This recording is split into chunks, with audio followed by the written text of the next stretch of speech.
Okay, we'll bring the meeting to order, and we'll start with roll call. Jessica We Cross. don't, this, Oh, we were sorry. testing, just everyone, it goes good through the YouTube, but we had to make sure the mics were being Okay, we'll bring the meeting to order, and we'll start with roll call. Jessica Crosby. Here. Emily McGonigal. Anybody here? Is she not coming? No? Okay. Tina Sather. Here. Joanne Smith. Here. Tony Corpy. Here. Bruce Radwine. Not here. Roxanne Skogstad-Deach. Here. Kevin Grover. Here. Mitch Erickson. Here. Okay, and now we'll move on to the Pledge of Allegiance. I pledge allegiance to the flag of the United States of America and to the republic for which it stands, one nation, under God, indivisible, with liberty and justice for all. Okay. All right. We have an agenda in front of us. Do you want to discuss anything about the agenda before? Should I get a motion? Get a motion in a second. Okay. Could I have a motion to approve the agenda, please? I'll move. Joanne, second? I'll second. Who, Jessica? Yeah. Okay. Sorry. And all those in favor? Hang on, Oh, the only two comments, and it is on yours, there were two things added under the consent. Paul Joslin, we forgot to put on for a volunteer baseball coach. It's on here, it's number 23, but I just want to point out if you look last night. And then 24 is a termination of employment of Jana Ref from the food service. So those two things were added to, otherwise everything as was posted. Am I able to ask just a couple questions on this before that, or do you want me to wait? You can, I mean, depends on, I guess, what it, So I just wasn't sure. I was seeing on number 1, the minutes weren't attached, and number 3. Is that something that we're supposed to have attached, or are we okay just approving them without going through the attachments? no, they should be attached. Okay. Sorry, I tried to do it a few times today and I couldn't. I just wasn't sure if there was anything we were supposed to, No, I mean, they should be there for you I to was look at and curious, and too, go I didn't through, see any and I missed, because I pulled from. I missed it. Okay, that's all right. I just wanted to Do you bring want that to up. hold them to the next I session? mean, you can pull them and do them next time, or, You gotta pull them now, though, if you're gonna pull them. yeah. Well, maybe we should just pull them and so we have everything attached. Yep. Yeah. Okay. And then are you, like, moving forward, I just have some questions on, like, 18 and 19. That's what we're approving right now, correct? 18 is Or just the, the actual agenda? No, it's the consent part of it. So let's- no, we're just approving the agenda. The agenda, You'll okay. do the consent, but we can, Okay, so I'll ask questions about the Okay. other ones when I go Yep. to the consent. Yep. Sorry, thank you. Okie dokie. Now, all those in, any other questions? Okay, all those in favor? Aye. Aye. Opposed? Motion carried, and I see Emily McGonigal is arrived. Welcome. And now we are, let me see, on the Elk Student of the Month. Nora Sullivan is one of the Elks Lodge 1599 Students of the Month for January. And again, very typical not to make it with all the activities going on. We're not going to have our February ones this month because of things going on. So anyway, welcome and thank you for coming. Nora is the daughter of Darcy and Robert Sullivan. Nora has prepared herself well by taking the majority of our college in the school courses as a junior and senior at Falls High School. She has 2 years of college in the school English, 2 years of social studies, 2 years of math. She's continued with band through her senior year, along with going through Anishinaabe Studies 3, along with physics. Nora competed at the varsity level in cross country from 2017 through 19, and again in 21-22. Varsity basketball 2019-20, 21-22, and 22-23. Track and field 2018 through 2020, and again in 22-23. Knowledgeable for 4 years, Ojibwe Quiz Bowl 2 years, Minnesota Honor Society 2 years, and Student Council 2 years. Lettering soloist and band 2 years, Senior High Ensemble 3 years, and Cape member for 5 years. Outside of school, Nora enjoys practicing her sports by running or playing at Smoky Bear Park. She also enjoys playing music on many instruments, such as clarinet, guitar, piano, ukulele, and others. Nora enjoys creating art with her favorite media being watercolor and clay. Mr. Sandberg commented, in earning Student of the Month, Nora exhibits many qualities that an excellent student shows each day. She is always positive, hardworking, inquisitive, prepared, and asks insightful questions. She is a joy to have in class and is truly a great role model for our younger students. Nora plans to attend Minnesota North to finish her AA, which won't take her long, and then to a 4-year university to get her undergrad in pre-medicine, then to get her doctorate in dermatology. Nora Sullivan, Elk Student of the Month for January. Okay, we will resume now that the photo is taken. Now we're on the portion where it's public open forum, and I understand we have speakers. Come on up.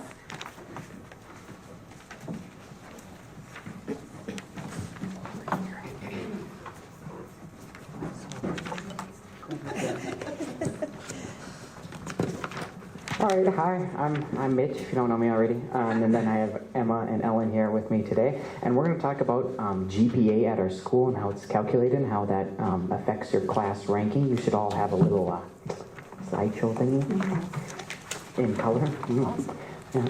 All right, so basically what we noticed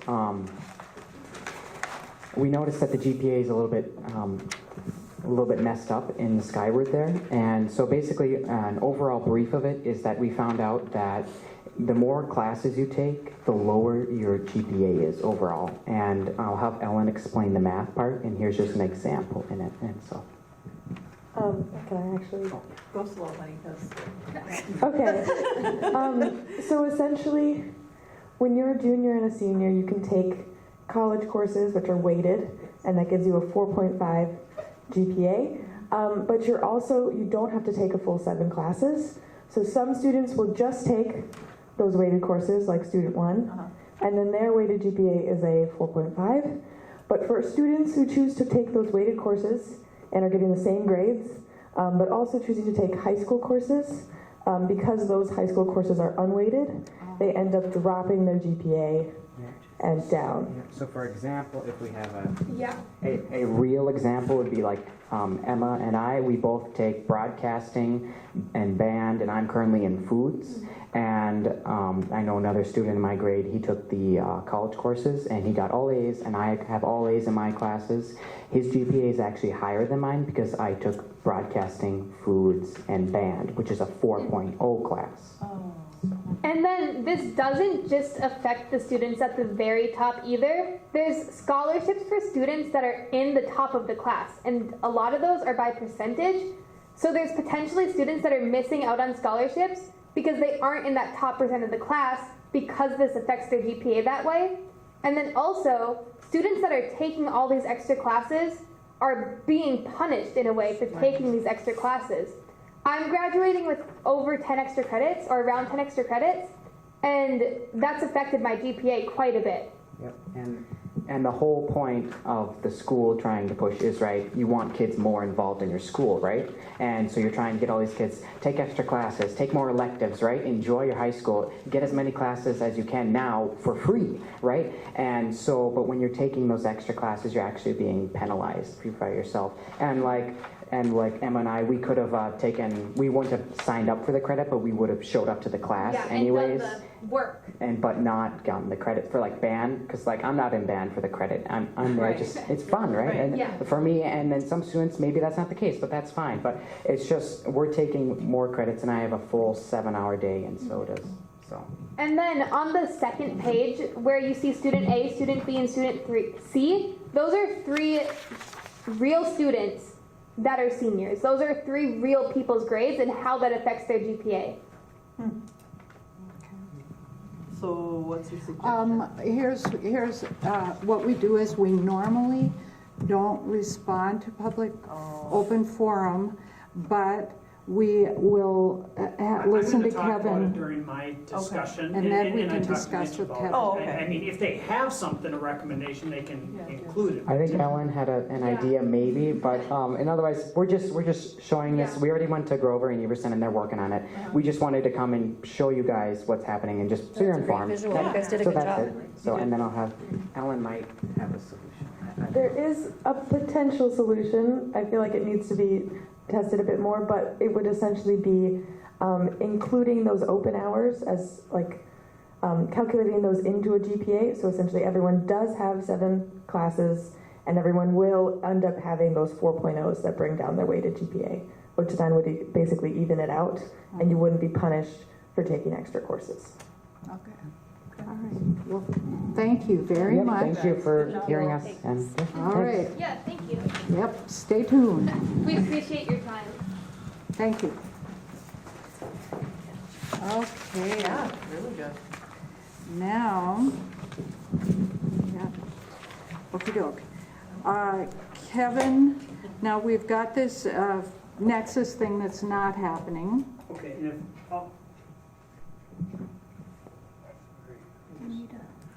just so everyone's aware, the Nexus didn't get out, and I don't know if it was coming here weather-wise or Rob comes out of Wisconsin, so I don't know if it was on that end, but it was storm-related. So I will, again, when it comes to my discussion, throw some, options or see if we can set another date. They're obviously willing to come whenever we can.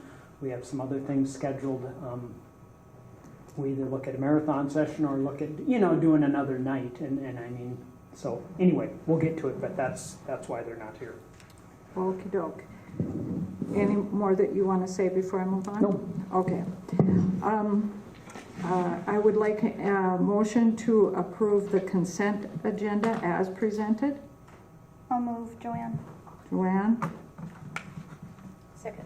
second Emily. All those in favor? Hang on, if I can just sort of clarification, we're going to remove the minutes. We'll just double up, which is not a big deal, if you will. And then I think Tony had a question or two. Am I correct? Yeah, I just, sorry. 18 was the North Fund Foundation grant? is it? Yes. So that was kind of like, just before we go through it, I'm just wondering what the $500 is going to be utilized for. Okay, the MHS, I believe it was MHS, Beth hit on that last year, applied for this, last month, hit on that they applied, and I think it's money to help with the cleanup of Cary Park in our area, and it was Student Council or MHS, one of the two wrote the grant. It was for student council, and it's for, the group goes and does cleaning in Cary Park, and it's basically supplies and food for the kids. Okay, gotcha. I was, I don't know if anybody's seen my post on the arena the other It day, was bad. but it's getting really bad with nobody cleaning up after themselves. So I was just wondering if we could talk to them and maybe bring some sort of solution into like extra garbage cans in the stands or something where people are seeing these garbage cans are there. And because it happens at the football stadium, it happens at the basketball games. It's getting really bad. So that was just my question on that. And then number 19, I know you're probably going to go over that. Well, I'm going to hit on a few things. What I'd asked for is on the long-term plan, which does get approved in July. Okay, and again, technically a 10-year plan, but for the most part, the focus is with the year coming forward because obviously that's the one we're spending on. There were some changes, and so what happens I didn't print copies for everyone, but anytime there's changes made, we put a new column, and we don't update it daily or anything like that, so that the board can see when things, either prices come in different, something was $13,000 and ends up being finalized at $12,500 or whatever it is. But there were, I guess, what I felt significant enough adjustments that I had asked Tom to have 23, which is, now keep in mind, fiscal 23 is right now this year. When we say 22-23 school year, that's fiscal 23. So the 23 capital plan, and I'm just going to highlight a couple things. There were a set of arena high bay lights. There's 20 of them that are added there at a cost of $13,000. If you recall, I want to say 2 or 3 years ago, we redid LED lights on 2 of the strips, okay? And what it's doing is it's shadowing. So the recommendation is to put the other 2 we didn't do. There were 4 rows. We did the middle 2. We didn't do the outer 2, okay? And so Tom's there were bids in the paper, but I said I'm not going to sign off until the board says okay on that. It's not an emergency type deal. It should be done, and I mean, long term, it is money savings to have the LED, compared, but it's not something without the board approval. So that is a major change, $13,395. There's also a $13,800 sidewalk piece for over at the arena that is coming apart that is a hazard that needs to be done. And again, it's been added on here. I'm just looking to see, one, for example, curb replacement, $26,450 instead of $30,000. It's a little bit lower, so those adjustments are in there. When you flip to long-term to capital, the boiler project is still going to get done. That was approved earlier. There was a bus and a truck moved. They were approved as part of the budget, but since we have capital money because of some things not being done, we did put the bus and truck in capital compared to out of general fund. Okay, so I mean, it was approved as part of the budget. They were ordered, a year ago. They're in service already. So that's for fiscal 23. Fiscal 24, which technically starts July 1, and that's where a lot of our summer projects, unfortunately summer projects often go over 2 fiscal years, but there are some adjustments. Roofing, for instance, it was projected to be $140,000. It's coming in at roughly $275,000. Okay. Now again, the chunk that is being proposed is the gym. It's $1999. So I mean, it's hit life expectancy. Now the plus is we actually have 3 bidders right now. We don't know exactly where it's at, but that was an approximate number. So maybe things will get better, hopeful, Can I ask a question about that? Is it, you said the roof over the gym is from 1999, and we've had problems with it, right? Like it's a flat, So, right, it's a flat roof. So there have been repairs? there are patches done. Okay. I mean, not like the full thing, No, right, it's, right. but, and again, we can't give, obviously they say 25 years is what they say. Right, that's not. There's some that go 20, like this one, 99, 09, 19, we're 24. It's where, Right. and of course we had the leak in the roof. Again, not so much from the roof, at least they claim, and again, they patched a few spots, but they claim it was from a drain malfunction, is what happened.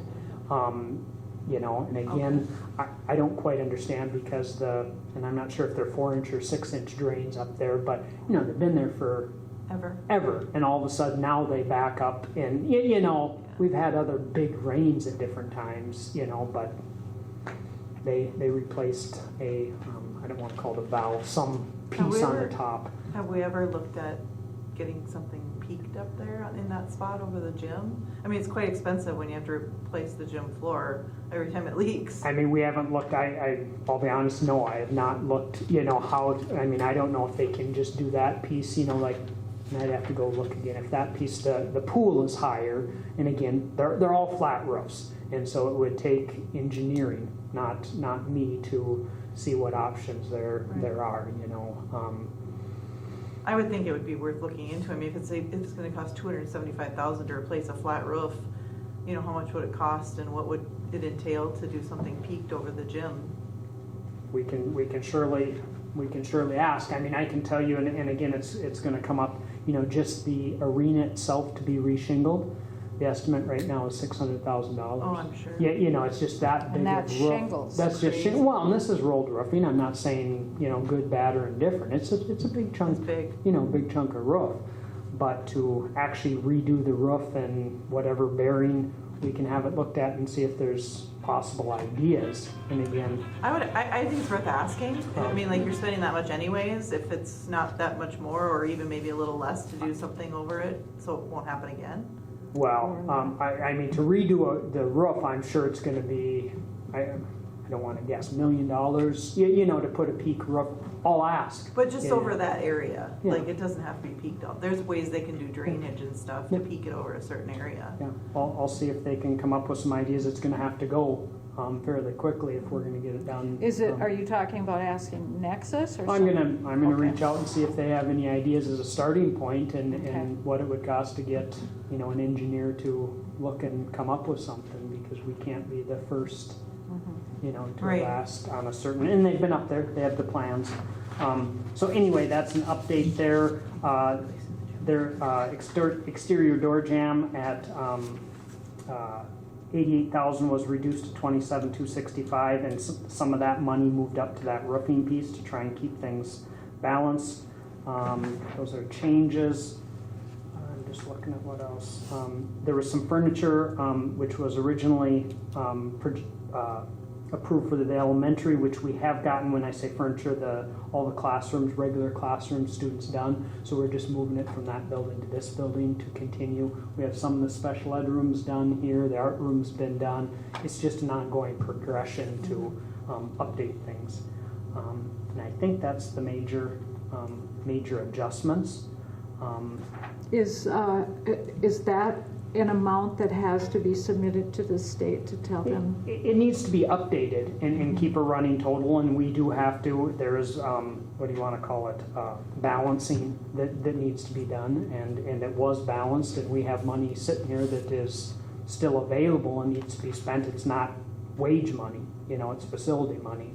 And So when does that have to be submitted again, by July or well, something? no, this will be updated, you know, and then it goes Right. in, and then we will update technically by July 1st again for the next fiscal year, Okay. and adjustments out. You So keep we're on updating. time, in Yep, other words? Yep, we're Okay. on. You know, I'll be honest, keep updating what they call the 10-year plan and add things, you know, move things, but it's just, it's hard when you get past a couple of years. Now, it doesn't mean we don't keep things on, like the Bronco Arena roof, which still has a few years, but that's not one we want to lose track of. Right. Just like we have maps of each roof section up here. The elementary was done in 2 chunks, you know, and no different than the track research. You know, all the things that's the idea. Now, what happens, like I say, with prices, I mean, and things get adjusted, I mean, it's a fluid document, so to speak. But no, that money will get eventually spent when you start doing a bigger project here. And, you know, for instance, well, we'll get there. Nexus is going to present, you know, and there's all kinds of ideas from must-dos in the near future to nice, Good. you know, or I don't want to say luxury because that sounds bad, but yeah, you know, upgrades. Yeah, so.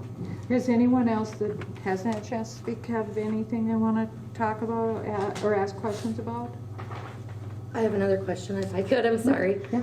On that, excuse me, the number 19, the FES playground, it says the attenuation, is that like reduction of parts of it? No, they have to do inspections and all those, you know, for instance, health and safety, PP, there's inspections and there's certification, just like bleachers. Don't quote me on this. I think every 3 years have an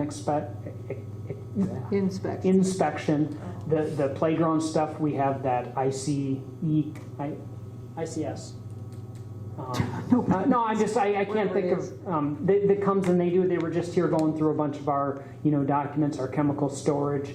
They do an inspection on the playground. I mean, they do the lead and water testing, the radon testing, you know, all the different pieces. In fact, I have one that will probably be coming to you next month or so. I think it's lead and water again that's up to be done. And then they don't do anything with like the West End playground? No, any of the playgrounds will. Okay, because it just said Falls Elementary, so I wasn't sure how. I'm guessing that they roll the two Roll it together. into- okay, gotcha. And inspect, and like I say, any of those, I'm gonna say 1,000, 2,500 are, you know, kitchen inspection, you know, fire, we have the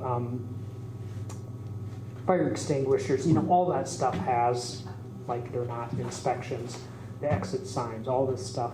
They have to come around at, you know, usually once a year, some things more than that, some things every 2-3 years. And that's what those fire safety monitoring, for instance, on there, kitchen inspection, playground, kitchen and pool inspection, you know, and the list goes on and on, if that answers Tony. Yeah, thank you. Okay, just a minute now. Are we going to talk about the open forum piece?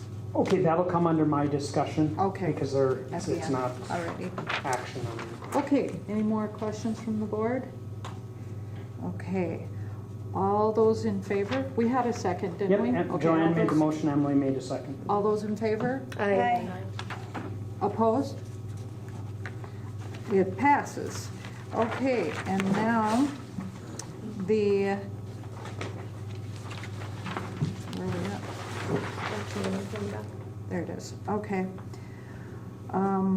The action items, and I'm gonna go through the 1A, improving systems and structures to create a culture where all are welcome and supported. That is under our strategic plan for the newbies. They try to make it fall under categories.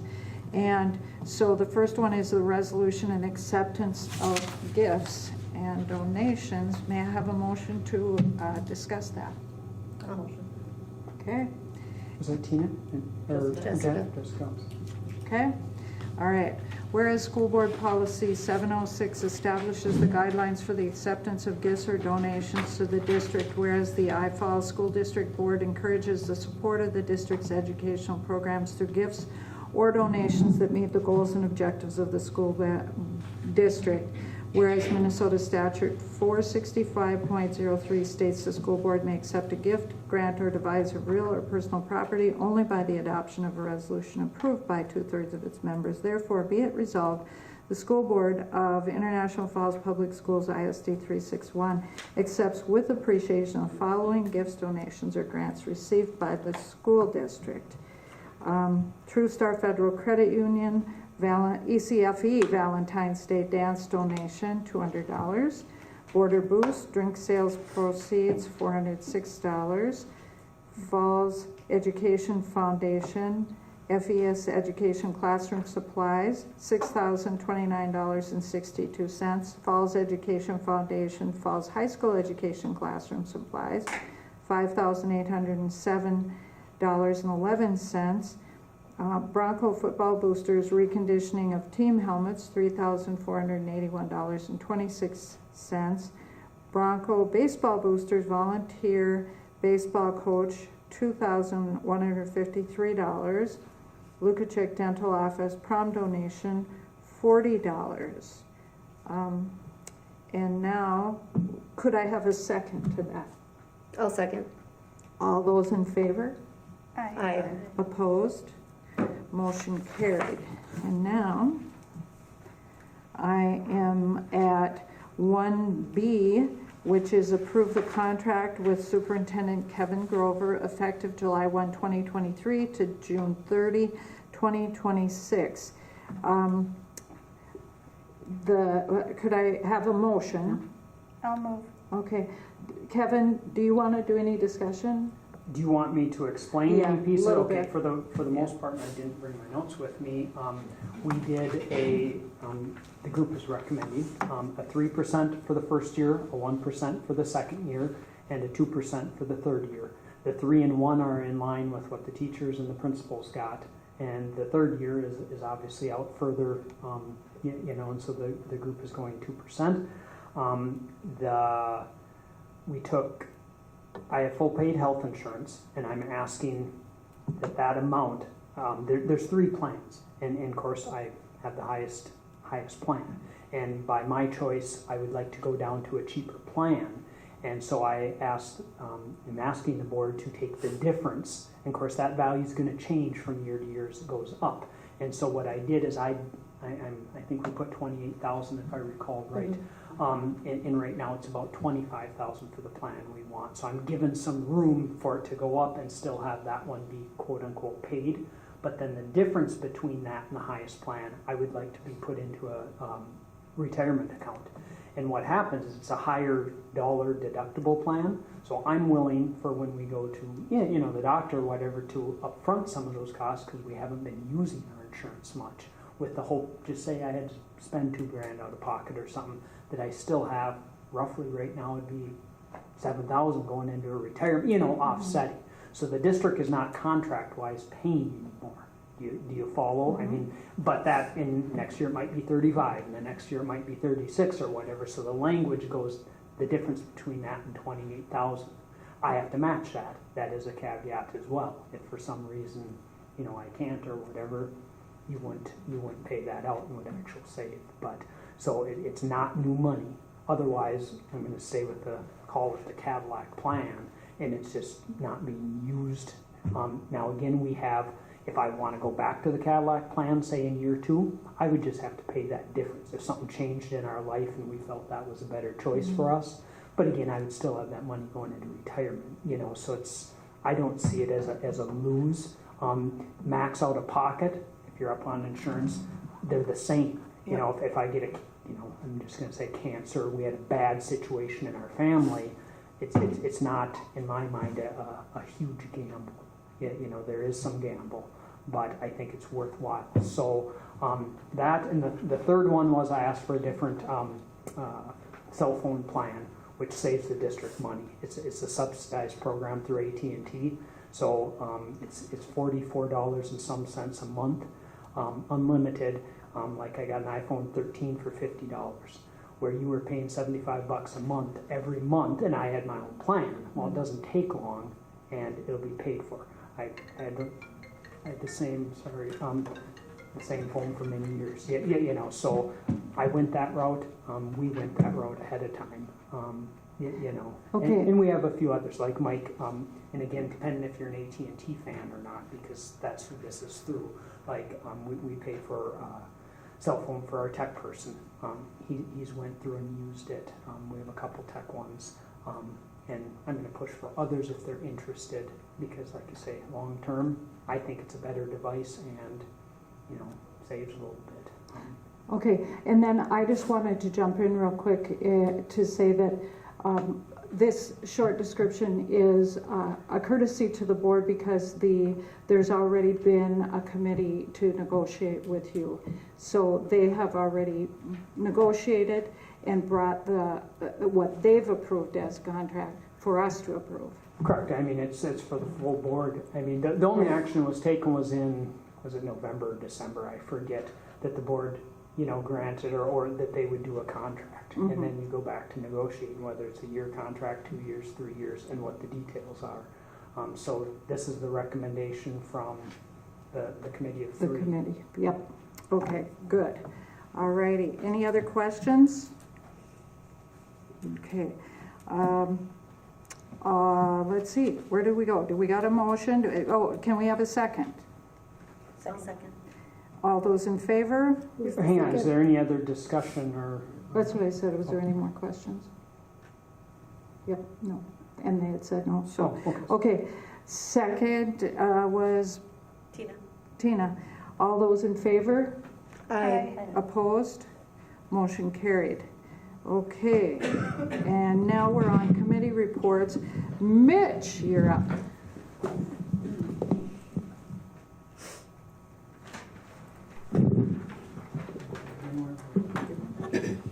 And I'm back. All right. So, for student council, we had our flower bundles for sale. We made really good profit on those, so thank you to everyone who bought those. I think we sold 60 bundles. It was a really good sale. Student council, we recently went to a NED meeting, so it's a Northeastern Division meeting of all the student councils in northern Minnesota.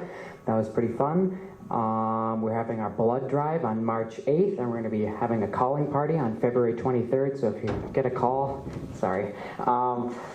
Spring Sports Week, that's going to be the end of April, and we're just working on getting that ready to go. And that's pretty much it for student council, where things are starting to slow down. We're planning the Pet Fest, and then we're going to have just a softball game at the end of the year, I think.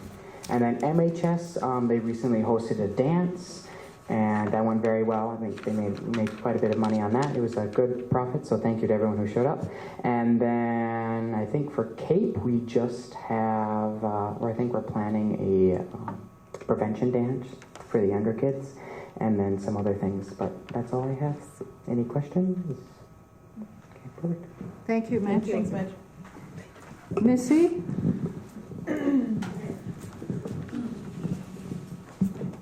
I kind of have a lot of things. We have 461 students this month. We're down one student from last month, and that student moved to Proctor. Okay, we have conferences coming up this Thursday. We also have a book fair coming up in March. We had some people asking about that, so I wanted to get that out there. And then we also, we're going to be trying to do a STEAM and a literacy night sometime in April, we're hoping. We just want to get some families engaged, and we kind of want to showcase what we've been doing in STEAM this year. That's something new that we've done this year for one of our specialties, and that's science, technology, engineering, art, and mathematics, and that's been taught by Mrs. Radka, and she's kind of been building it as she goes, and it's been really successful. The kids really like it, and I've been hearing a lot of positive feedback from the teachers that have been in there, and Ginger is one of the observation specialists this year for QComp, and she's been in there a few times and has been really impressed by what she's seen. So we just want to show families some of the things that kids are doing in there, so it's been positive. When is that? We're hoping sometime in April. We don't have it planned yet, but just know, stay tuned, and I'll provide more details as we get closer, but just know that's something that we do want to do to engage families and get them in. And then there'll be flyers coming out soon for kindergarten enrollment. We wanted to have it out sooner, but we're going to be going to a digital enrollment for kindergarten, and it's going to be right into our Skyward platform, which most of you are familiar with Skyward, but if you're new to the district or new kids, you might not be familiar. And it's like, when you're doing that, it's a little bit tricky because you sign up for this thing and it emails you this other link, and then you go to this other place. So there's a few tricky steps, and Casey had to work with them to get some custom forms created. So Casey and I have been working together, so it's just taking a little bit longer than we wanted it to. So we're kind of piloting that this year for kindergarten enrollment so that we can get families to use that so that it's not double entry for the secretaries to, enter that into kindergarten. So we're hoping by the end of the week to have that up and running where families can just start getting their kids entered for kindergarten. As you can see, preschool registration opened. We started with current families on February 10th, and then new families we opened up on the 17th. And right now our Monday through Friday classes are full with a wait list. Just a couple kids right now on the wait list. And then our Tuesday, Thursday 3-year-old class, there's one opening right now. And then our half-day class, right now for 3-year-olds, there's only 5 kids enrolled. And then I just want to give you guys, again, a little bit of background on preschool, how we moved to online registration from in-person registration, kind of how we picked our classes, that sort of thing, how we got there, just so we're all on the same page. We used to have a Monday, Wednesday, Friday class, and then Tuesday, Thursday, and then we actually had 2 half-day options for 3-year-olds. And our Monday through Friday class was by far the most popular option, and our Tuesday through Thursday is the next most popular. And then the half day, we used to be able to offer that Tuesday through Friday, and that's obviously very popular too. And then we got to the place where our wait list for the Monday through Friday were getting so big that we could make another class, and so we did do that one year. And our afternoon class in the afternoon, we were having a hard time filling that actually for a few years. We were getting 10 kids in there, sometimes not even 10 kids. And then one year we only got 2 kids registered. So we went to offering 2 Monday through Friday options, and then the Tuesday through Thursday option. And then we did the 1 morning class, and then we also utilized Mandy to teach music. I don't know if you are aware, but Mandy can sing. beautifully. She does. She actually is the singer behind, I don't know if you've ever looked at some of our MCA videos that we've sang, but she is the singer behind our Rock the Test videos. So it was kind of like a no-brainer, like maybe we could use her to teach some music classes so we could get music in K-12, because Elsa, we can't stretch her enough to be able to provide music. So since we can't fill an afternoon preschool class, can we get creative, provide music for K-12 by using Mandy, and still offer some morning preschool? So we were able to, give families what they wanted, the Monday through Friday schedule. So this year when we were doing the schedule, I just looked at past enrollment options or what people wanted, and 5 people opted for Monday, Wednesday, Friday option. And we accommodate when they do want Monday, Wednesday, Friday. We try to accommodate if we're able to, because we have those classes. And then what we'll do is we'll fill those spots with other kids. So it actually allows us to take a few more kids. It gives us more Tuesday, Thursday spots. So it does kind of mess with the class combinations a little bit. I will agree when you open up those Tuesday, Thursday spots, because then those teachers are used to having 4-year-olds, so sometimes you have like a 3-year-old then that will slide into that Tuesday, Thursday spot, for those Tuesday, Thursday days. So anyways, that's what we did. Like I said, I looked at past enrollment. Those were the popular options. That's what I put out. You guys heard that there were some concerns about going back to our old schedules.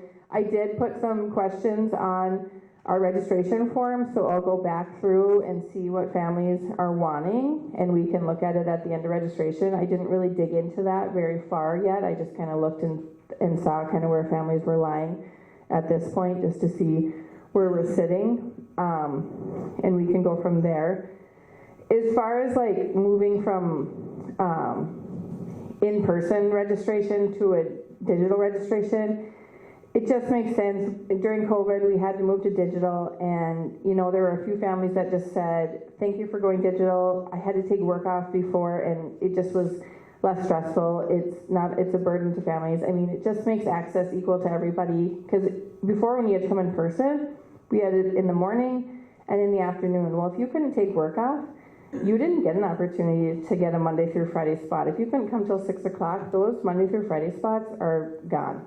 And so really, by opening it to digital, it gives everybody the same access. And if you don't have access to a computer, you can call the office and we will go through the form with you right over the phone. So it really actually increases the access for everybody. So, And it says right on there you can call by phone. yeah, Okay. it says right on the flyer, yeah. So, and I never really thought of like people having to take work off to come and register, because I didn't have to do that, right? So, but when families say that, and if it's a couple families, it's more families that it affected. So to have them to come in to just check a box to say what class they wanted, it's not fair to families to make them do that when we can offer it to them digitally. We did choose to still stay with the Google form for preschool just for this year at least. We'll pilot the Skyward form. I think we'd like to eventually get to the Skyward form, but we want to pilot it with kindergarten, where there's not like a lottery kind of attached to the first come, first serve, and just kind of see how that goes. And then hopefully next year, as we work out the kinks with the kindergarten registration, we can move to the Skyward registration for preschool, but we're just not there yet. And then I also wanted to talk about the class size, because I know it's been brought to your attention about the 30, and that was decided at the board meeting, and that was not something that we originally decided on. Our preschool classes typically have been kept at 20, and the ratio is a state ratio of 1 to 10 in preschool. And it was like over the summer, all of a sudden these kids were calling to register, and I talked to the teachers actually about it before I even talked to Kevin about it, and said, we have these kids, we could add another para, like what are your thoughts about that?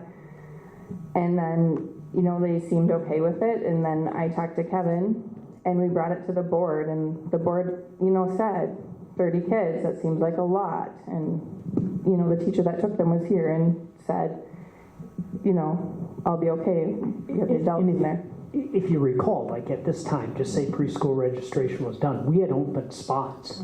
Yeah, you know, and all of a sudden got another, not a ton. I don't remember if it was 4, you know, hindsight, I wish I would have, you know, documented and said we had 3 or 5 or whatever, but all of a sudden we were full, and then 1 waiting, 2 waiting. I feel like at the end of of summer, we always get a bunch. Well, we get some, but you know, to hire a whole nother teacher and have a class sitting there and have 5 kids in it, especially on something which it's underfunded to start with, Right. you know, and so that was the problem. So it was, we didn't want to turn any kids away. And so it started, I think, with 2. We could have 22 in there. We'd have to have an extra pair, and then it just 23, 24, you know, and it grew. So we will look again here in the next month and see where numbers are. If we're full, we're going to have to talk about that because, yeah, every year we get some. We might have 1 or 2 not show, but for the most part we add some, not a ton, you know, and we've talked about that. So, again, it's not our goal to have 30. No, and we'll, you know. So, Missy, with the kids that are doing the morning class and then Mandy has the music class as well, are those kids, do you feel like reaching their milestones and gaining the skills that they need within that time to be able to go to the next class? Like To the 4-year-old class? Yeah. Yeah, I mean, is it ideal? It would be nice if they could come more, but my thought about that, my personal thought is like, they're just getting exposed to routines and social skills, so to come 2 days a week, yeah, it would be nice if they could come more. I would prefer the half day, 4 days a week, but they also get another shot. They're coming as 4-year-olds still. Like, it's not like they're going from 3-year-old right to kindergarten. Right. So I personally would like the 3-year-olds to be more focused on routines and social skills and less academic. So I'm okay with if that's where we need to But stay, I'm just saying, but I'm like, also within okay. this year, you've seen the growth of these kids from the start? I have seen some kids, even some special ed kids, that are adjusting to the routines in that class. Okay. All right. So I guess my question would be with the kids that do have the 30 kids in the classroom, and I know we talked about this a little bit, do we see that they're making the same progress as kids that would have previously only been 15 in a classroom? Well, we don't have any preschool kids that have preschool classes with 15, so I couldn't tell you that. But, and the other thing I would add is, you know, there are a lot of days that there's not 30 kids in there because kids are gone. Like the other day there was 24 kids in there. I mean, so it's not every day there are 30 kids. So it's hit or miss. I know Missy has said that she cannot move as fast as she normally would, or like if maybe there's a few kids gone, she'll might make a comment like, "Oh, I got a lot done today because so and so was gone," or so, you know. But I'm sure it is hard. I mean, like you and I talked about when she said she can't move as far as she can, but we also talked about, yeah, and I'm sure 5th grade struggles too with getting through the content. So you need to talk about where do you draw the line of what's important to get through the content, 4-year-old preschool or Right, 5th grade. Right, yeah.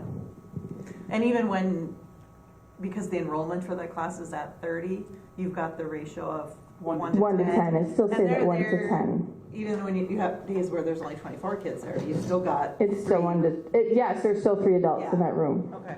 And just to throw it out there, and I'm not saying this is, there are places, and I actually had talked to Missy probably 2 years ago or 3 years ago. I have a relative that's, it's not in St. Cloud, it's in one of the neighboring districts. And they actually, I was talking to, it's a cousin's married to this girl. And she was saying, "Oh, my mom's a preschool teacher." And I'm like, "Oh, geez, what's your class size?" 30. And I'm like, you know, just shocked, you know. And well, they shoot it, you know, for that, and that's their deal. Again, 1 to 10 ratio. They have a bigger room, is what they had talked about, you know. And I'm not saying we go that way, but as we transition, it may be something we have to look at, you know, because you only have 3 kids, you don't want to turn them away, you know. That's our worry. But what do? You can't have, for the most part, feasibly another section for 3 kids, and that was the goal here, to accommodate. It just grew more than we, you know, had planned. Even 10 kids, to have a full-time teacher, because that's what you would need, and offer a section, it would be expensive for preschool. Right, Yeah, but yeah. then we'd probably get them for kindergarten throughout. Well, correct, but I'm just saying that's a piece in, I don't know if you noticed in your consent agenda, which we do each year, we actually were behind a year. We wrote off 38,000 this year of 28, unpaid. wasn't it? Huge. Wasn't it 30? 28. Was it 28? And then there's 11, okay, sorry. Then there's 11,000 right now sitting out there unpaid for this year. And how do you say to fifth grade parents who are mad that their kids are sitting in a class of 30 and then you have a class of 10 4-year-olds? How do you say that to parents? And again, we'll have some of that conversation in a little bit and some of the work session on, where do you draw the line? I don't want to hijack this. There are so many factors. Yep. So once we do get numbers in, though, it will be reevaluated to see what we have. Yeah, All and sections. there's, like, I keep putting our ad out there because it's still pretty early, and I am following the census numbers too and kind of highlighting who has registered from the census. Not that we get all kids from the census, but I kind of like to follow as close as I can just to kind of have an idea. And we always get new kids. We always get new 3-year-olds because, you have to be potty trained. Work on that all summer. And people work on that. And sometimes we encourage people even to register if they, want a certain spot, and then if they have to pull them if they just aren't ready, but. Do you, a question off that, do you still do your monthly newsletters? I don't ever see them posted on Facebook. Yes, we do, but we Okay. have not posted them on Facebook. Okay, We need to remember to do that. okay. I wasn't sure. I don't have any Yes, rules they have anymore, been sent home, and I suppose you don't have a student at Falls Elementary, so you so probably I was haven't like, seen well, I them. never know what's happening So I over should there post them anymore. on Facebook, sorry. I see Okay. them. Okay, Let me see if I have Anything anything else. Hold on. Oh, and then we are working on summer school, trying to get that out. We're trying to streamline the registration, and we have to change a few classes based on some survey results from the summer. But just one thing to note, and this affects preschool too, the funding stream the funding stream is only for K through 6 this year. The funding stream, if you remember correctly, we actually had preschools during the summer for 1 year before we actually had it for our K through 6 students. So that was for 2 years. We no longer have that funding anymore. And so the funding that is available is designated for K through 12 actually. And we talked about it, but because of the staffing ratio, the cost to fund that we just don't have it right now. Yes. So right now we're planning for K through 6. I mean, if something were to change legislatively or, we could look at that again, but for right now, our plan was to plan for K through 6. is it going to be as I keep wanting to use? It will be very similar. Very similar as last year. Yeah. That's really good. Very similar, yep. And then I did just want to publicly acknowledge Kim McDonald, Jody Hamilton, and Sean Johnson, their hard work. They did just recently, we have finished our letters facilitators training, and what that means is that we finished our volume 1 and volume 2 letters training, and we finished our volume 1 and volume 2 letters facilitators training. So that means that they are now local facilitators, so they can train our staff, and that is a really big accomplishment for those ladies. They had to work at a way faster pace than the rest of the staff to finish those volumes. It was really intense, and it's a lot of training involved, so I appreciate their efforts and their efforts in training our staff in letters, and I'm excited to see where that will bring our kids in their reading scores as we move forward. So, And the letters training, I've heard a couple of people just say they're not going to switch again, are they? I mean, you know how it cycles. You're not going to pick up a new one. You're going to keep letters for quite a while, right? Letters training, remember, is not a curriculum. Right. It's like It's a theory or a concept? Well, it's like a way to teach reading, right? It's like it's direct instruction. It's like getting back to the foundations, about like looking at phonemic awareness, phonics, all of those foundations, and then looking at the top end of the reading rope, like comprehension and vocabulary and how all of that works together to create a reader. So, But you're not looking at changing that theory or that way of teaching reading? no. Keep it for a nice long time. Mm-hmm. Yeah, because I would really think like so. it. I still can't say enough about it. I think it's great. And depending on how up you are on legislation, there's legislation to require it of all districts. Letters? Letters. Really? Now, whether it goes anywhere, it's kind of like PBIS, if you recall. There's some districts, we might be one that got in and ahead, and now all of a sudden funding comes along, to pay for different pieces or whatever. But I don't think it'll be required personally. I mean, I could be wrong, but If you want a teaching job in Florida, you have to be letters trained. Oh. Like there are states that are requiring it of teachers. and I think you're going to see it even in some of the college levels, Mhm. where it's incorporated in. And, Yep. I think our teachers will be ahead of the curve for sure. Okay. And so how much more is there of the letters training? Is there? Our teachers will finish Unit 4 of Volume 1 at the end of March, and then a lot of teachers have asked me if they can get their Volume 2 manual before they go home for summer, but we'll start Volume 2 next year. They want to go at a slower pace, so they'll probably get through 2 units. I mean, I'll ask them what their preference is at the beginning of the school year, what pace they want to take. The Volume 2 is a little bit faster to get through because those units are only about 6 sessions each, whereas Volume 1 was about 8 sessions each. So they might want to move at a faster clip, but a lot of teachers are asking for it already over the summer, so I need to get a quote and approach PDT for it, but I have not done that yet. How many volumes are there? 2. 2. Okay, Yep. so by next year, everybody will be done. Depending on the pace they want to take, but for sure the year after that. And then how do you do with the new teachers that come in?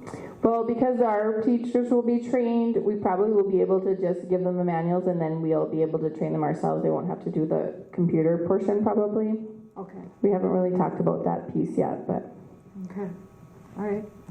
any other questions? I know I had a lot. Any other questions about preschool or? Did you have more, did you say? No, I think I'm done talking. Okay, don't say Missy's not busy. Okay, Tim, do you have some things for us? Our enrollment right now, we're at 511. We're actually up 1 from last month. We're down 9 from last year this time. Tomorrow is mid-quarter for quarter 3, and we're going to have our parent-teacher conferences next Wednesday, March 1st from 5 to 8. A question came up regarding eligibility for coronation at homecoming, winter sports week, and prom. And the question was, can a student get king or queen more than once in their high school years? So I went back and I looked in athletic handbook, looked in the student handbook. There's nothing, I can't find any current guideline, rule, or policy that outlines who is eligible for the royalty right now. But it's tradition. With some of them, I think in homecoming, that's what they follow. It's been, since I was here, it's been the tradition that if you won king or queen for anything, then you don't get nominated for anything else. It's about inclusion. I mean, you want to include as many kids as you can, and if you don't do it like that, you're going to have the same kids up there every single time. So it's not really fair. If you get homecoming queen, then you shouldn't be able to get queen again or king again. I feel like the winter sports week piece is MHS students that teachers vote on. But see, and I don't think the teachers should be voting either. But that's how they make it. I mean, the MHS director gets to decide that. So, But that's what I'm saying. I don't agree with it. You know I what? don't What agree if we with it let at all. the kids do this? What if we let the students make decisions on all this? Is it really something the board should come to, or Well, is it I had something that the students come to me. students? Right, but if we gave the power, how can we give the power back to the students, Tim? We can give it to the student council. I mean, they're elected by their peers. We can put it back on student council. The thing that happens right now, student council is in charge of the Pep Fest, and they're in charge of the coronation. And Mitch, correct me here if I'm wrong. They were in charge of the coronation and homecoming. And at Winter Sports Week, I was told that it had gone away for a number of years until about 4 years ago. And then Minnesota Honor Society took it on, and they started doing the coronation.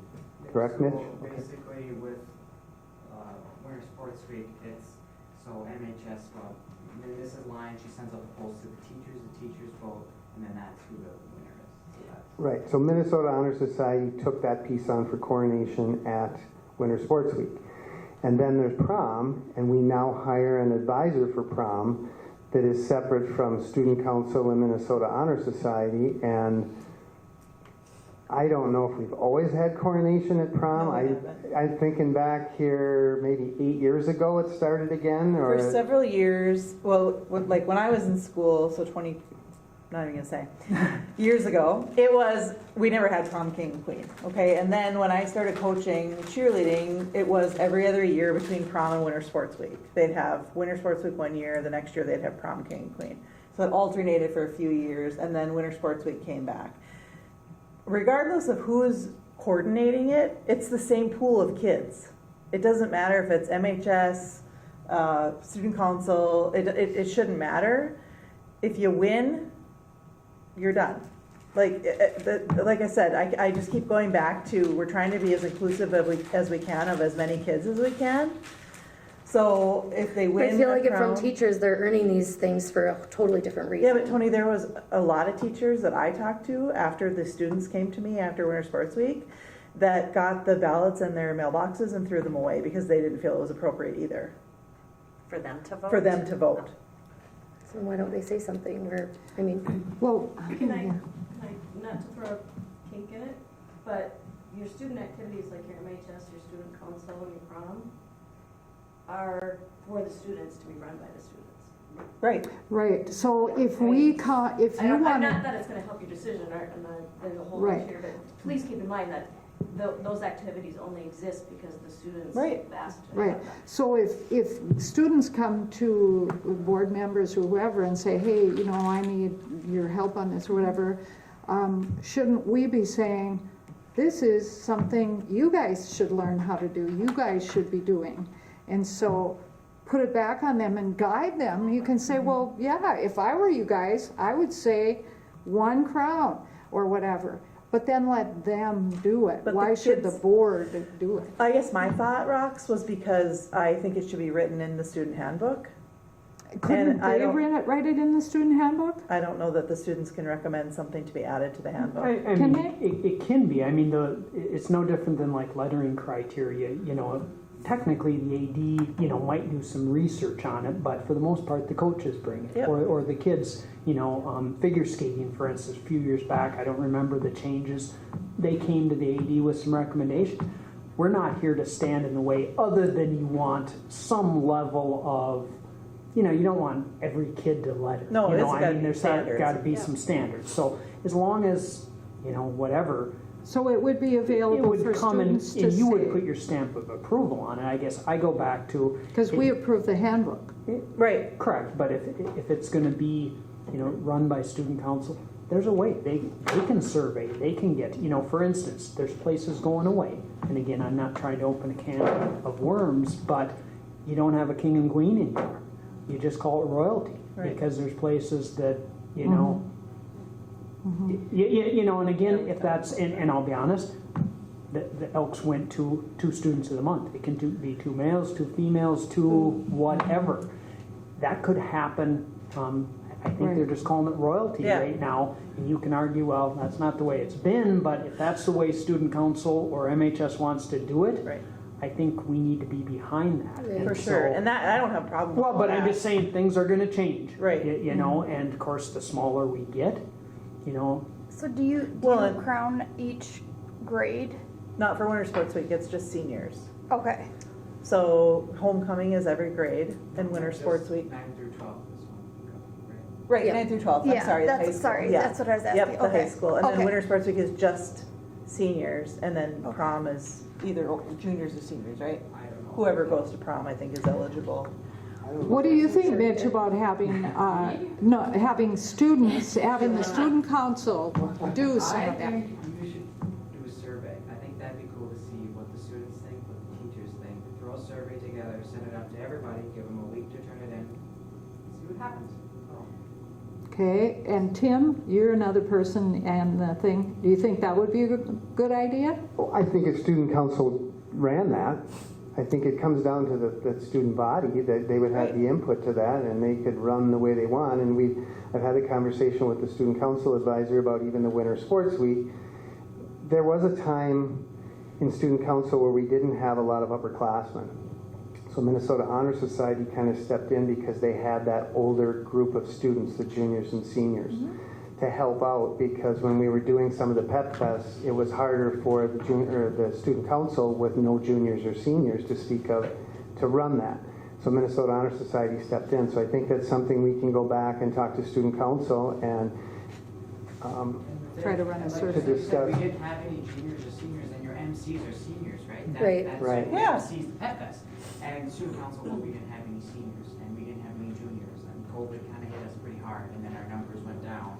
And so now we're back up, we're a growing program now, we're gaining more members every year, but it's just, we didn't have seniors, and that kind of kills the student council, right? We don't have seniors. So then we're like, how do we incorporate seniors? MHS, that's still a group that's like, like little, so we asked MHS, and that's just the way we did it the last 2 years. But it has changed now. Student council has the older students. Yeah, so now we have seniors, now Right. we have juniors, and I think from now on, student council will have like 7. And again, I don't care what group runs it. I really, whatever works for you guys, I don't care. But again, with declining enrollment and being inclusive of all students, I think and I'm the first person that will say, don't tell me it's always been done that way, because I can't stand it when people say that. But in terms of tradition, when it comes to things like this and inclusiveness of the kids, it isn't fair to get crowned king or queen for homecoming in your sophomore year and then get winter sports week king and queen your senior year. Well, and I would agree the inclusivity piece is huge. Yeah. Just from like the larger picture piece for the board purposes, it wouldn't necessarily come to us to make those decisions. It really is exactly like what you guys are saying in terms of this is a recognized need for discussion. How do we encourage the kids or encourage whichever group to come forward with some ideas to make the change? And then whatever that is, if it gets brought to us, we can support or not support, but ultimately it isn't our decision to make. Right, and I just wanted to bring it up because I had students approach me and a couple parents, and I just want to bring it up. And if we want to throw it back to the student council, I'm totally fine with that.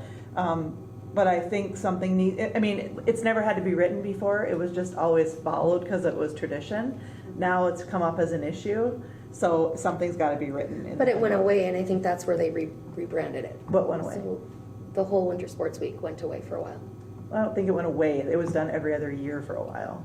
And the other piece I was just going to throw out, and it goes back to even prom. A few years back, forever, I'm going to just say forever, dance was at the Elks, the Grand March was here, and then I think it was Rotary, I could be wrong, did the post-prom and did games, whatever.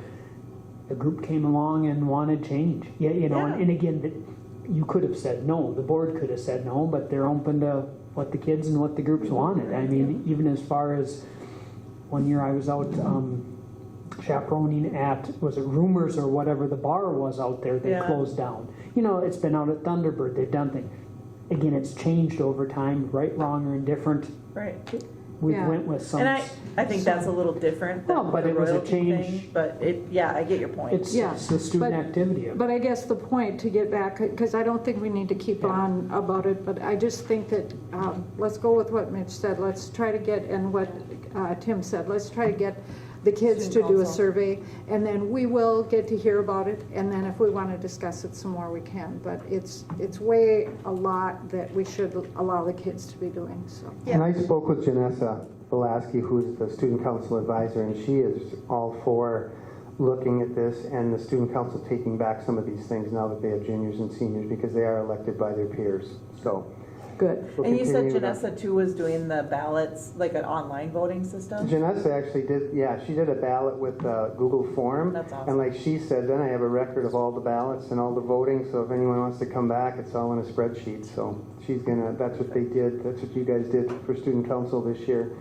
And I would guess you'll continue to do that. And I think that there's going to be talk, I don't know if you've talked about it yet at your meeting, but I talked to Janessa after I visited with the person that that brought up the question, and I think Student Council is interested in taking that back at Winter Sports Week. We'll probably have 3 coronations. We'll probably have the homecoming, Winter Sports Week, and prom, and then Student Council can come up with a rule that they want to follow, and we can get that in the handbook in some way. Good, more kids can be involved then. Yeah. Okay, good. So is there anything else from you, Tim? Yes. Okay, all our scheduling materials were due last Friday, the 24th, so we're in the process of getting those entered into Skyward. We're also in the process of getting those sheets in from students who didn't turn them in on time. And then as soon as we get everything in Skyward, I can run, it's called a course class count, and see who's registered for what, and then we'll get everything put into a spreadsheet by course, and we can look at sections so that when we get to that March 13th board meeting, I'll have a spreadsheet that you'll be able to see with numbers of students, and then you can look at section numbers. You can kind of break it out. This is how many kids if you have 3, this is how many kids you'd have if you had 2, and we'll get all those in. So the plan is next week we'll be refining that spreadsheet, because it'll take the rest of this week to get kids to get those forms in, to get it input into Skyward so I can print the course class count, and then I'll drop it into the spreadsheet. So that'll be coming on March 13th. Teachers are continuing to meet and plan for a middle level plan for next year, and the plan right now is we're going to be moving all 6th, 7th, and 8th grade students into West End, and that way they'll have 2 dedicated bathrooms and they'll have closed doors. The team of teachers, the group who's been meeting, they would like to come on March 13th and present their plan. So I'm not going to talk any more about what we're doing, but kind of that much we've decided, and there's going to be a lot more to it. It's more than just moving into a physical space, but doing that piece is going to help, and that's something that came out of the Teamworks that we had this summer with the long-range planning, and that was something that parents had mentioned and kids mentioned and staff members had mentioned, so we're following through on what came out of that this summer. We also plan to have Credit Recovery Summer School again this year. Last year we ran 2 different groups. We ran 6 through 8 and 9 through 12, and that overlaps with Missy. 6th graders are able to go into her program. Our program is credit recovery, so any students who failed courses this year, it gives them the opportunity to make some of those up so that they're not behind the next school year. So the hope is we don't need anybody to retake classes, but unfortunately we're going to have students, so I'm thinking we'll probably have the two classes again running this year. This will be the 3rd year that we've done it, and it's worked really well. The students have gotten a lot done, and last year then they started to implement some field trips in the afternoon. They have class in the morning, and then last year they took a few field trips in the afternoon that were more fun things, kind of like what Missy's doing at the elementary. That's all I have. Okay. Thanks. Okay, Kevin, it gets to be your turn. Okay, and I'm going to start, as you may or may not be aware, February is School Board Appreciation Month. And so on behalf of the students, families of this district, I thank you for your service. And as usual, we've printed off certificates, so in no order here, and I'm going to try setting them. Would like to acknowledge, and just so everyone is aware, just as Minnesota School Board Recognition Month, February 2023, Certificate of Appreciation for your dedication to our students and public education in Minnesota. And so, first off, in no order, Tina Sather. Thank you. Emily McGonigal. Thank you. Jessica Crosby. Thank you. Tony Corpy. You can bring yours next month. Thank you. Bruce is not with us. Joanne Smith. Thank you.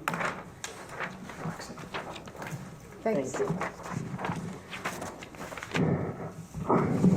Okay, in no specific order, there's an MSBA flyer that was sent. Again, there's classes in there. They mailed it with directions to pass them on. You may have seen it online or not.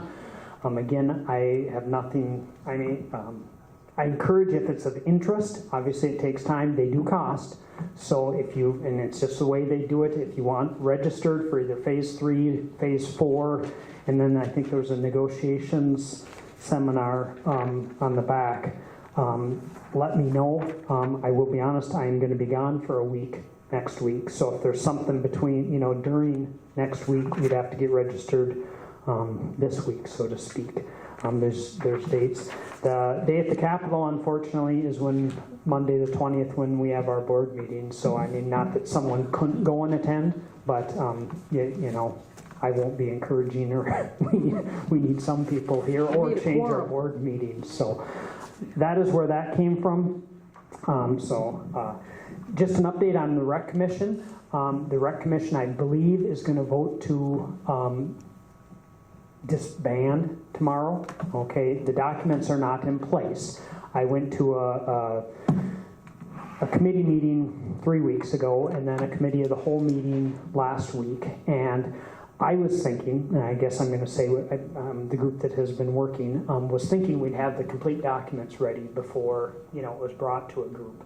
But I think they're willing to say, you know, we're moving in that direction. Let's get the ball rolling. So their attorney is working on the documents, but the recommendation was the commission should vote before either we do or, and again, you have members of your committee on that, as well as the city does, as well as at large. So I'm guessing in March it'll be coming here.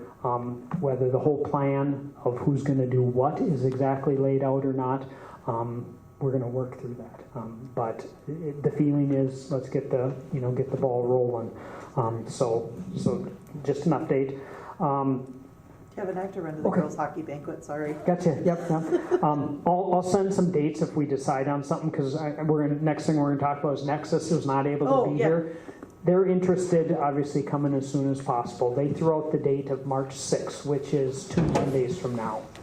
You know, roughly an hour. I'm just throwing out, we're going to have several things coming up here. And I don't know, I hate to just pick because, you know, I want as many people as possible. Obviously, it's March 6th at 5 o'clock. We could do whatever time you want, 5:15, 6. I mean, it's your schedules, and they obviously feel bad weather-wise, you know. No, I know.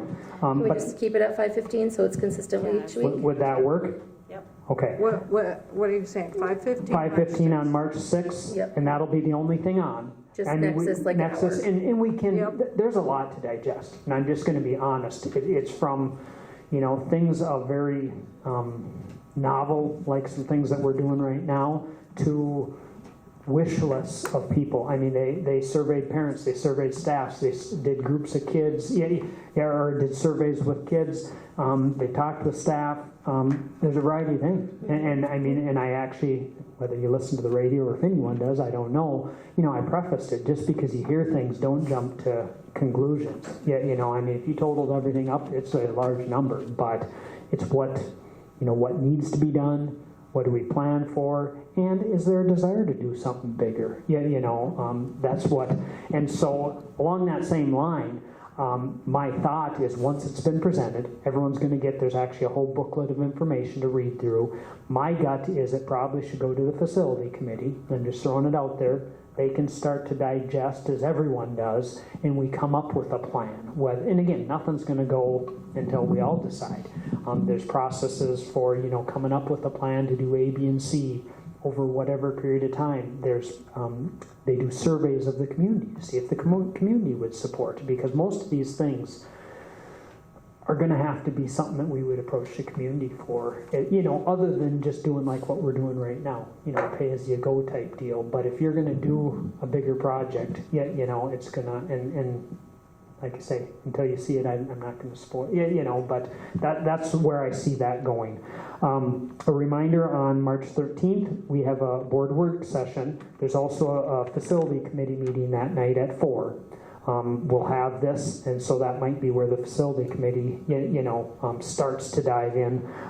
Also encouraging maybe do some, but we only have about an hour, so I was going to say do some walkthroughs. And then we'll be back to the March 20th regular board meeting. I have a question on that Yep. facilities committee, because Yep. Melissa mentioned to me when it was, but I'm pretty sure I'm on that committee, and I had no clue when it was. I don't think you're. Okay, Tom, just hang on. Let me just. What happens is, I encourage Tom to set quarterly, so they're just on a calendar, and so it's possible. Just give me a second. My eyes aren't working here. Facility. Yep, Tina, you are. It's Bruce, Roxanne, and Tina. No, yep, and sorry, so I can get you, and I never thought about it, get you, there's dates, just so we all have them on. And so if it works, on the 13th, we're meeting at 4. Okay. I guess I don't have a spot right now. Last time we came to the We'll probably do it library, right here. and there'll be a note on the door after they say go down farther. So. Yeah. Okay. Sorry about that. That's I okay. didn't think of that. I was just I like, was what? wrong, When she told me that earlier today. Yeah. I'm like, I have no idea. Local 510, just so you're aware, and I sent you an update, we lost, I want to say it's 3rd, maybe 4th employee to the city as far as the maintenance. So we are in the process of posting and trying to go. Again, it's going to take some time because there's internal posting and so on. But I asked the group if they'd be willing to start the negotiation process, maybe a little earlier. And so they took it back to their group because, if we're going to adjust something, and I'm not saying we are or aren't, you get a different pool. And I think it's worth looking at that we're out of the going rate locally. And if we're going to change that, I'd rather change it prior to, hiring someone. And so they're willing to start that discussion. So I'm just throwing it out here, and it's short notice. I asked them, is there a date sooner rather than later? And they came back with March 24th at 9 o'clock. And so I'm just throwing it out. It's not going to Name the people on that. Yep, that's why I had my list with, to be honest with you. Roxanne, you're on 510, Tony's on, and Emily's on. And I understand 9 in the morning is maybe not the best for everyone. The date again? March 24th. And we will be done, I'm guessing within a couple hours. I know Leanne has to be out here by noon. That's their rep. So again, if 1, 2, or all of us can be there, I would like to meet with them and see, and we're going to try and have some stuff. Again, nothing's going to be decided in one go around, but at least see, where we think we are and so on. And so, I don't know what your thoughts are. If you think, I want to meet and get the process rolling. How quick it'll go, we're not going to rush through it, but I think it's worth the conversation sooner rather than later. And my other thought, just so you're aware, is I'm going to bring some data. When we go into negotiations, we'll close at the end of the meeting like right now, and we can have planning sessions as a board. So on the 20th, I'm going to have some stuff collected from the city and the county and some other schools to kind of show the whole group and get a little plan together before this group goes on the 24th. Perfect. Does that make sense? So I don't need it, as long as I can get one person, and Looks like I'm available. okay, I understand that, and I apologize, it's just that was the time they could go, and so, last thing is the grades, and I thank Mitch and the crew, they did a nice job, and I think that it's part of the way, I think it should work, when there's concerns. Just so you're aware, the last group that changed to a weighted system was a group of students that came with the argument that kids are taking, it was either AP courses or, these higher courses, and they are true, taking 5, 6, 7 classes, and maybe I was in AP math and got an A-, and here there was a kid just, and I don't want to say sloughing, taking the normal track and only taking 4 or 5 classes, take an easy load. And that's not fair, where if it was a weighted system, even if I, and this, and Tim can help me, I'm paraphrasing again, the argument was, if I can get an A-, if it was weighted, at least I'm still up above this other group of kids. And it is true when you have some weighted and non-weighted, unless we go to like a, pass, no pass, where you kind of audit somehow, and Tim is trying to work with Skyward to see if there's something there where you didn't take it for credit. We could say you're in it, or maybe there is a way that I don't know how we can do it, because again, it's an electronic system that it's flexible, but it's only so flexible, but that's... Could I say, just so people know, that the point is, we had this the other way a while ago, and now we got a request to do it. So it does, I'm not saying right or wrong, but we've already discussed this one time. Well, and again, things change, and I understand their argument. Their math is right. The more, if you took 4 weighted classes or 3 weighted classes, and didn't take any, if you could take all weighted classes, 7, which these kids would, we just don't have enough of those, then they wouldn't be losing anything. But you take just and again, a regular ed class is just fine. It's perfect. You know, it's what many of us graduated with. You know, it's not what was argued to be a weighted upper, you know, where it was worth a little more. And that in essence says, so we're going to have conversation and come back with, I don't know what the recommendation is. There isn't an easy fix. I'm not going to say there isn't. We'll see. There's other places that have weighted grades, you know, and are they run into the same thing? Or, you know, and again, you know, if a person never has a flaw, their argument holds up very well. You know, if you got an A-, you know, and you were in a weighted, you're technically ahead with a weighted system than you would have been if you were just on, you know, the 4.0 system and you had an A-, now you dropped. You know, and so... What is the date that we need to make some decision? Well, nothing's going to change for this year. Okay. I mean, you've adopted, and you can't change your calculation mid-year. I mean, it would be, at least in my mind, I shouldn't say you can't, in my mind, you change for an upcoming year. You know, maybe am I thinking wrong there? I mean, I'm not saying you can't, but, you know, there's people sending things off saying, I'm ranked 13th now, or I'm ranked 1st now, or I'm ranked 4th, which they are. I mean, if you go and change it, they could be ranked something, you know. Yeah. And again, it's not that it wouldn't change, you know, and there again, I was here when we did. I don't know, did you change for the 40? Did they go back and recalculate? Like if you're a senior, when we switched to the weighted, they didn't go back and weight the... It actually happened in the summer. Correct, but what I'm getting at is you went forward then, and so someone couldn't be a 4.5 the first year. You know, they could go up, but it took 4 years until someone was in it the whole time to where if you're straight A, you know. And that's why graduating with honors went from 3.7 to 3.75 to 3.8 to 3.8. You know, it moved up over time.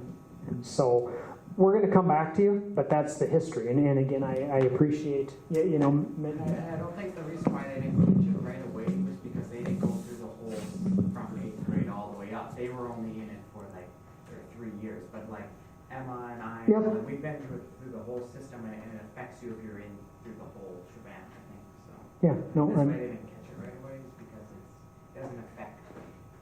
But no, well, weighted, and we like the weighted grades. Like that's... No, I understand. It's whether we can come up with, you know, a caveat or not, because we can't go back to calculating by hand and chasing, you know, everyone. It has to be able to be able. And again, Skyward's nationwide. You know, they're going to either have you know, something that can be done, or other school. I mean, we're not the first. Right. You know, like you're saying. And I understand the argument. I also understand the argument if, you know, say I wasn't the straight A kid, but maybe got an A- or B+ and was in the weighted courses, you know, the weighted would help me possibly better than it being on a 4, you know, but I understand the piece, and it's not, we're going to see where we get. So I just want the board,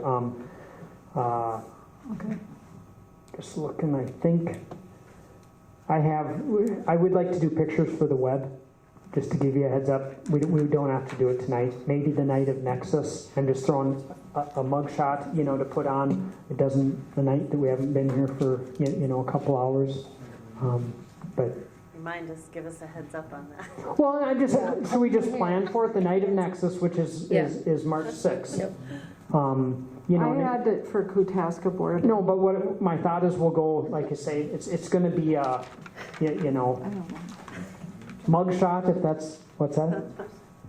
He just said he wouldn't be here for the February meeting, so I will send an update, and, you know, in fact, I'll maybe throw all these dates in, you know, I'll see what I can throw together tomorrow, but I will update him. And so, any questions of me? I think I got everything. Okay, thank you. And any questions of Kevin? Okay, so now Beth, did she say? She left me something, I just got to find. Okay, so from Community Ed, there was an advisory board meeting on Tuesday, February 14th. You don't need to know who was all there. PAL's very busy. We added some new activities like puzzle night with ice cream sundaes and a night where we make dinner together. classes since December: driver's training, defensive driving, snowmobile safety, and water fitness. ECFE, back to regular activities after COVID. They had a Valentine's dance with 159 adults and 82 kids in attendance.